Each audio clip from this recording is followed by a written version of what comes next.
সর্দারপুর সরিষা গ্রাম পঞ্চায়েত এরিয়া। আমি পার্শ্ববর্তী এখানের পাশে আমার বাড়ি। এখানে প্রত্যেক দিন বৃষ্টি হইলেই পরে জল পেক সব লামিয়া রাস্তাটা আসাম করতে জাতীয় সড়ক, এটা কোনো বুঝার কোনো ক্ষমতা নেই। এটা গ্রামের রাস্তা আর না জাতীয় সড়কের রাস্তা, বুঝার কোনো ক্ষমতাও নাই। আটিয়া যাওয়ার মতো কোনো অবস্থা নাই। টুকটুক এখানে জলের নিচে অত বড় গাঁথা হয়েছে, টুকটুক বাইক অটো গাড়ি সবকিছু এখানে অ্যাক্সিডেন্ট পড়ি যায় গিয়া। আজকে আমরা দেখা দিয়া টুকটুক অটোটা উঠাইয়া আমরা আজকে রাস্তা অবরোধ করে বসি। বৃষ্টি দিলে যাতে আর জল না হয়, মাটি না হয়, এই ব্যবস্থা যাতে পার্মানেন্টলি করার লাগিয়া।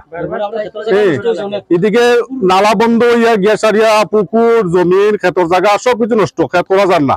এটা পার্মানেন্টলি যাতে না হয় এই ব্যবস্থা নেওয়ার লাগিয়া। আর যদি না হয় আমরা রাস্তা অবরোধ করছি থাকবো। পার্মানেন্টলি যাতে কোয়ারির ব্যবসা যারা করুকা যাতে রাস্তা ক্লিয়ার থাকে এই ব্যবস্থা করার লাগিয়া। দপ্তর তারা আজকে এটা পরিষ্কার করুক, কথা দিয়ে যাও, এটাই আমরা দাবি।